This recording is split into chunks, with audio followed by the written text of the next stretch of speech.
ইউনিভার্সিটির প্যানেলে আমি অবাক হচ্ছি, ছাত্র শিবির নামে কোনো প্যানেল নেই। এবং শুধু ছাত্র শিবিরের তা না, মানে অন্যদেরও তো একই অবস্থা, সবাই সম্মিলিত এক ধরনের নানান ধরনের না, কিন্তু ছাত্র শিবির তো একটা দল, মানে ছাত্র সংগঠন, ছাত্র দল কিন্তু ছাত্র দলের প্যানেল দিয়েছে। ছাত্র শিবির একটা ভিন্ন নামের প্যানেল দিয়েছে, ছাত্র শিবির দেয়নি। জি, সম্মিলিত।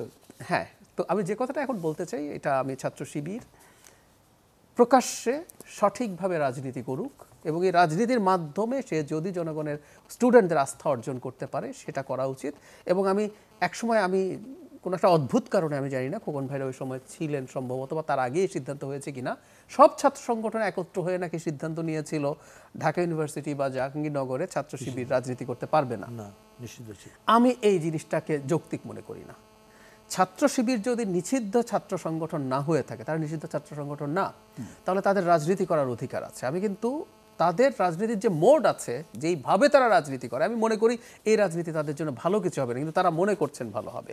কিন্তু তাদের রাজনীতির অধিকার আছে, তারা প্রকাশ্যে সুন্দরভাবে, আর সব দল যেভাবে রাজনীতি করে আমি তাদের জন্য সেটা চাই। তারা তাদের যাবতীয় যা যা ক্যাম্পেইন আছে সেগুলো করুক, আমি এটাকে একটা শুভ লক্ষণ বলে মনে করি। কিন্তু জরুরি কথা হচ্ছে, গণ অভ্যুত্থানের পরে কিন্তু এই ধরনের আমরা প্রকাশ্যে তাদের কার্যক্রম কিছুগুলো দেখতে পাচ্ছি।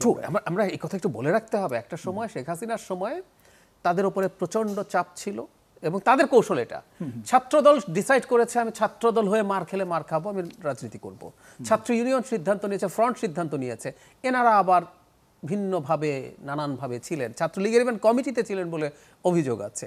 এর বাইরে তারা নানাভাবে তাদের সাথে মিলেমিশে এক্সিস্ট করতে চেয়েছে। কিন্তু আমি ব্যক্তিগতভাবে আবারও বলছি, যেহেতু তারা একসময় এই ধরনের ট্রেন্ডের মধ্যে ছিলেন, তাদের উচিত হবে না, তাদের উচিত একদম প্রকাশ্যে আসা, প্রকাশ্যে নিজেদেরকে প্রকাশিত করা, প্রকাশিত রাজনীতি করা, জনগণকে বেছে নেওয়ার, ছাত্রদেরকে বেছে নেওয়ার, কানেক্টেড হওয়ার সুযোগ দেওয়া। অনেক ধন্যবাদ।